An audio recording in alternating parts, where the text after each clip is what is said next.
y'all? Welcome to Rebel Base Broadcast. This is Dice.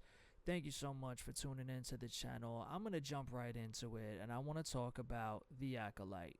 So to get started, I'm just going to make it very clear. This channel is not for Star Wars fans that are going to hate on other Star Wars fans because of what they like or what they don't like.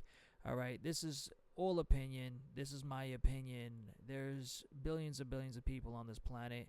I am only one of them. So if you agree with me, you agree with me. If you don't, you don't.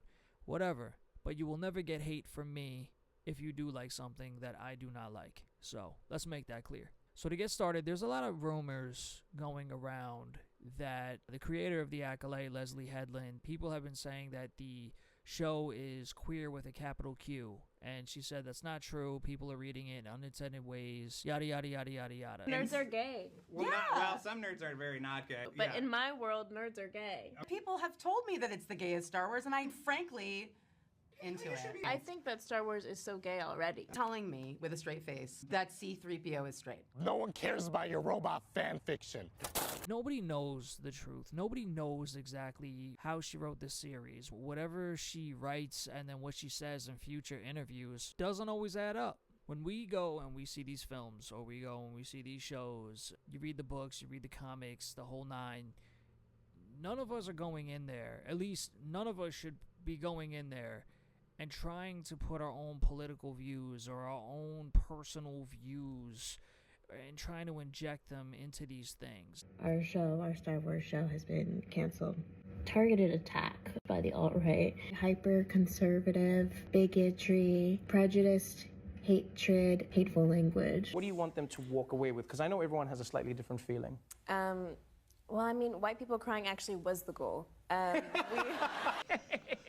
When I go into a theater to see these films, or I turn these shows on, or I read one of the comics, or I read one of the books, or whatever the case is, or I play one of the games, it's like I know personally when I go into a theater to see these films, or I sit down and turn these shows on, or I read one of the comics, or I read one of the books, or whatever the case is, or I play one of the games, like I'm going in there because I want to escape. And honestly, I want to escape the BS that we constantly have to see and hear and deal with every single day in everyday life. You turn on the TV, everything is political, everything is negativity. Very unique opportunity of being in Star Wars. And it brought up a lot for me, socio-political dynamics. What the fuck are you talking about? We want to escape. And I think I could say that a lot of fans would agree with me on that. I would hope they would agree with me on that we all just like to escape reality, drift into this other story, other universe, and just get away from everything. We want to be able to just like forget all the bullshit and just see what we like what we like, and that's it. And once you start injecting your own personal beliefs and your own personal systems and your own personal thoughts and these political things, Let's vote, y'all. Let's vote. Let's vote. it just becomes polluted with garbage.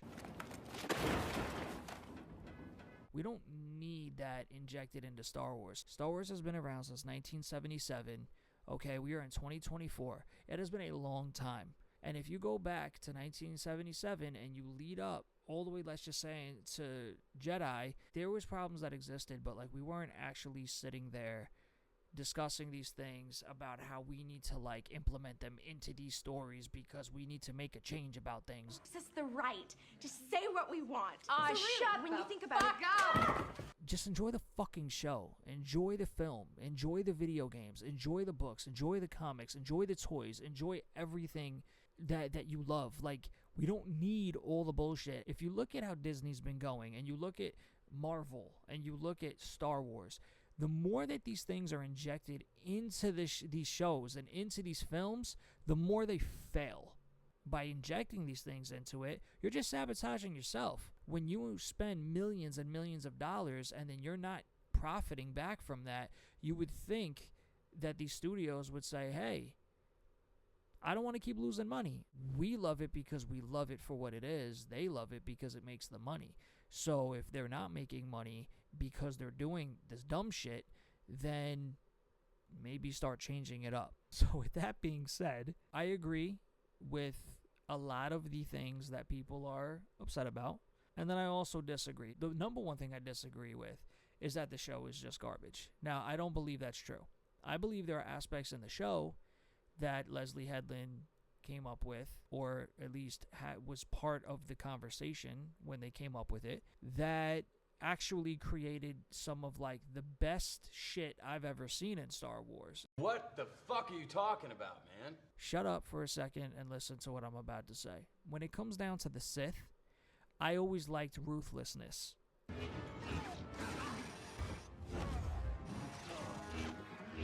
I like to see that pure evil in a Sith. Or even when they weren't pure evil and they were just fueled by their anger, fueled by their emotion and everything that made them feel the way they feel, that negative energy to put them on this path that made them start doing the things that they do. I think the Acolyte did a phenomenal job when it came to that. Once Chimere, and yes, for those that don't know, it's not Chimere, it's Chimere. Once he came into the fold, and I think that was around episode 5, I want to say it was. I could be wrong, don't quote me. He was a pretty badass dude. And he took out quite a few Jedi by himself. And it was like, no problem, dude. Can I have some more, sir? Please, sir. I want some more. Light work.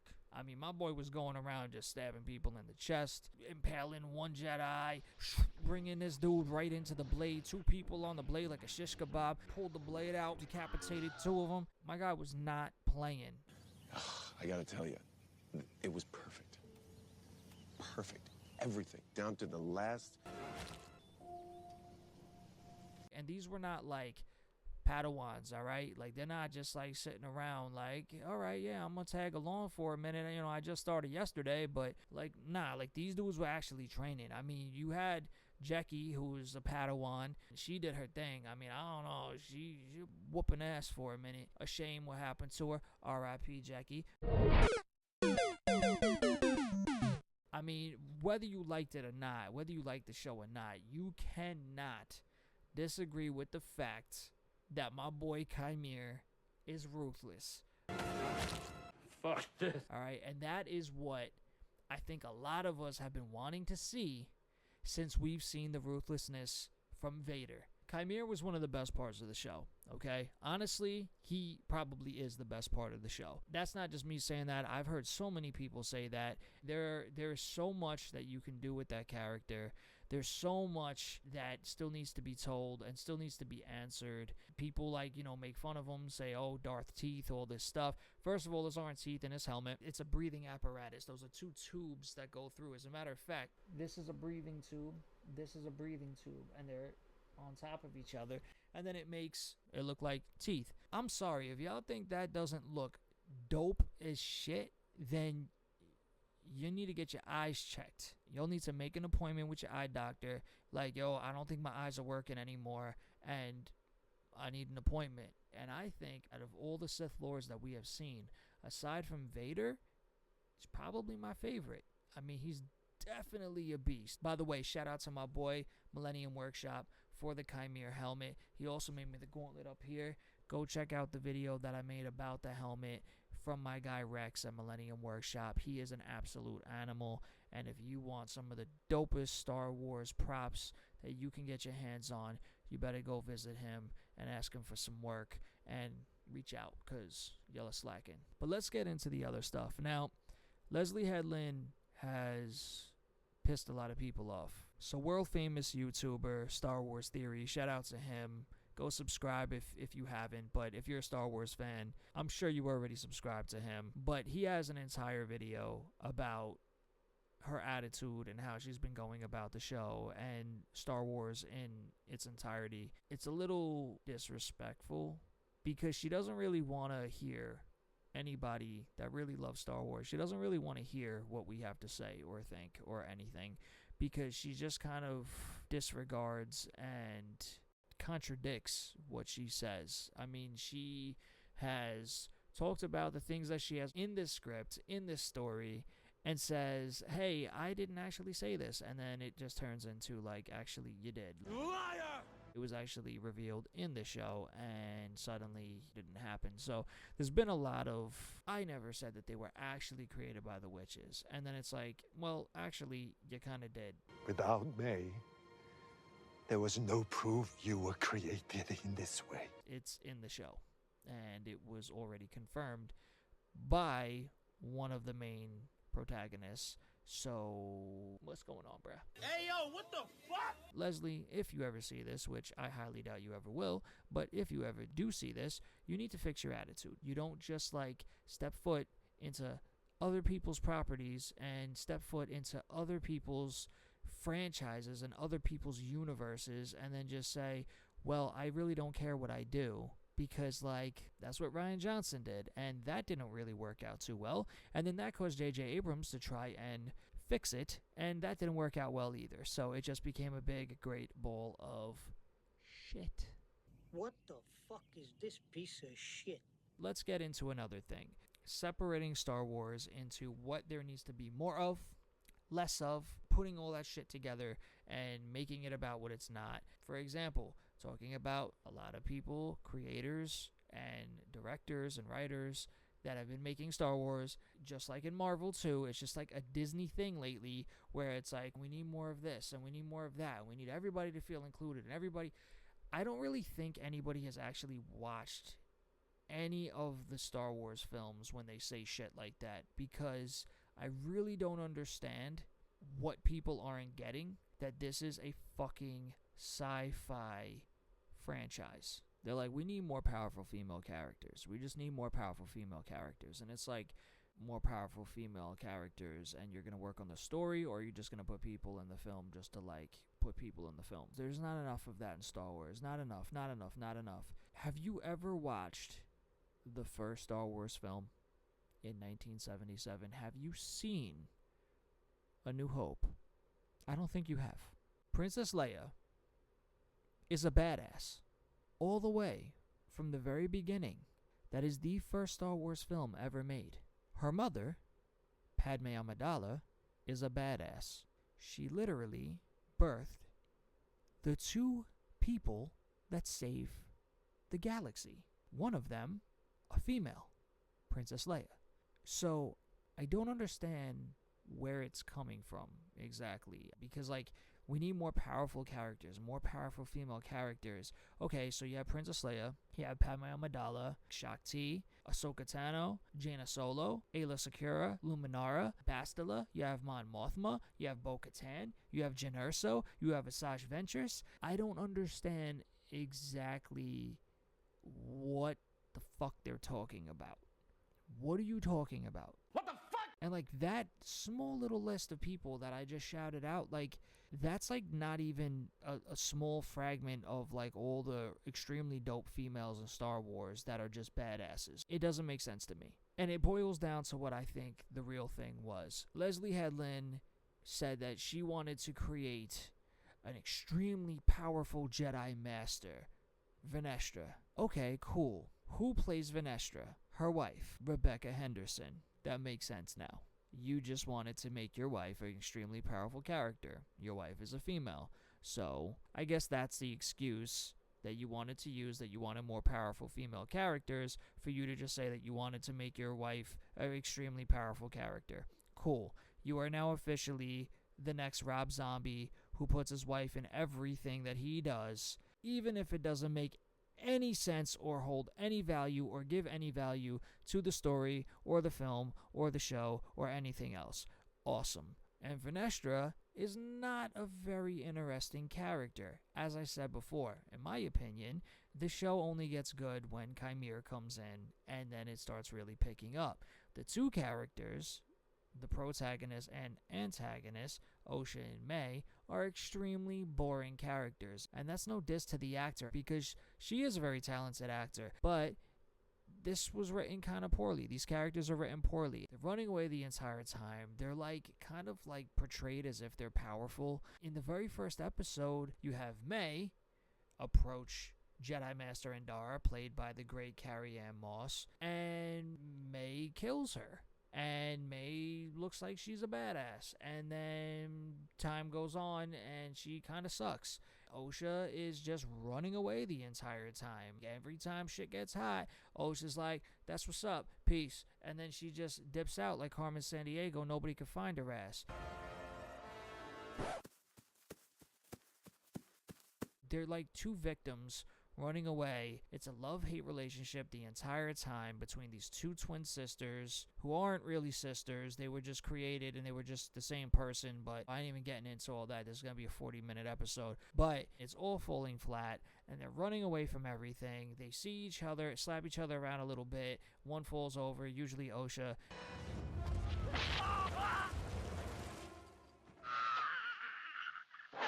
But then you get to the end, things take a turn. The person that you thought was good is no longer good. The person that you thought was bad is no longer bad. Shit switches around. They kill off their only interesting Jedi. And he's killed by the person that's been running away the entire time, who suddenly develops the ability to force choke somebody as powerful as Soul, and he dies. What the fuck is that? And people say, well, it's because he let her kill him. Come on, son. And then suddenly she gets to bleed a kyber crystal, and she's possibly, allegedly, a Sith. It doesn't really add up. Then you have Venestra, who apparently is like the only Jedi Master out there in the entire galaxy, who shits herself every time she goes into hyperspace. Okay. I don't get sick. I find it unsettling. And that's like important enough to talk about multiple times. It's like really fucking stupid. But then she goes and approaches Yoda, who somehow has no fucking clue that any of this is going on.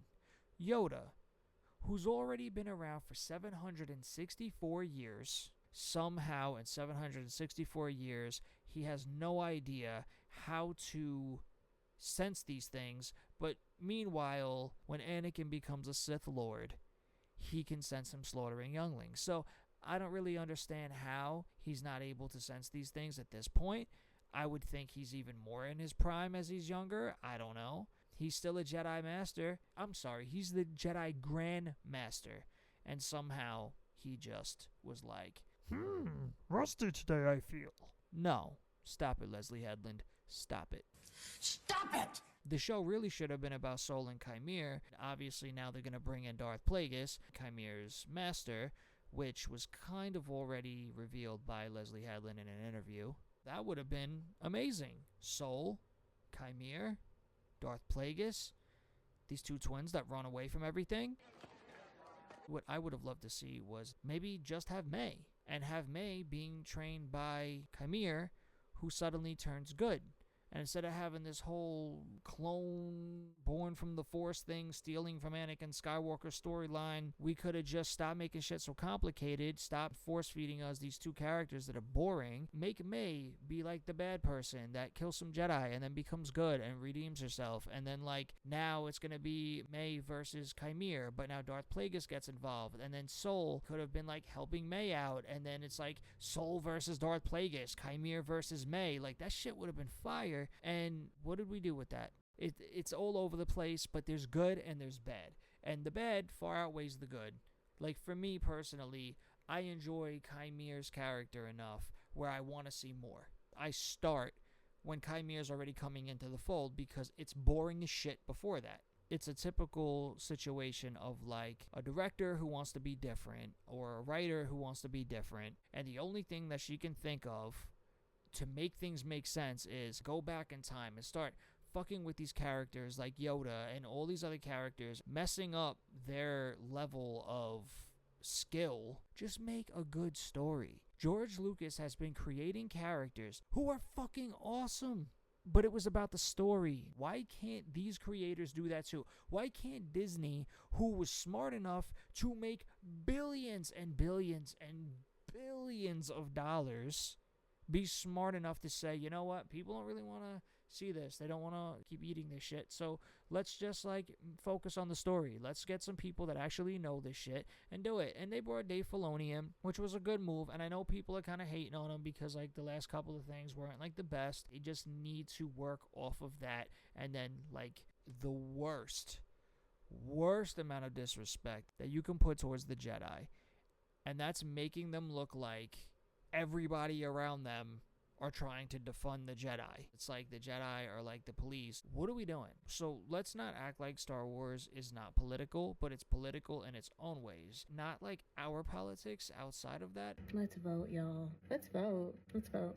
Now you just take Soul, who's a Jedi Master, and he's just the most emotional fucking person in the galaxy.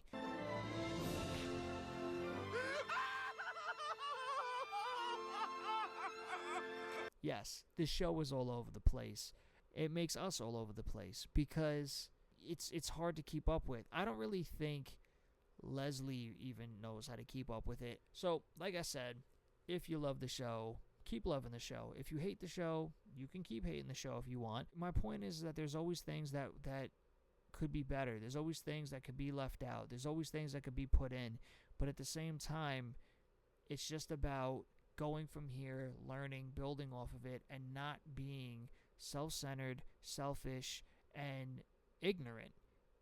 And Leslye Headland is ignorant when she says, well, it's my show, and basically acts like she's just going to do whatever she wants with it, as if it's not really our show, and it's not really for us, and it's not really, like, going to affect her if nobody spends money on that shit. That shit is fucking trash. So, at the end of the day, she could feel how she feels, but she's going to have to listen and start taking some kind of notes from the people that are actually buying into this shit. Because if you don't do the right thing, and you don't listen to the majority of people, then the Acolyte is not going to be a good accolade to add to your resume. My suggestion is listen to the people that buy into this. Because if you don't, then nobody's going to want to watch. You don't listen, people don't watch.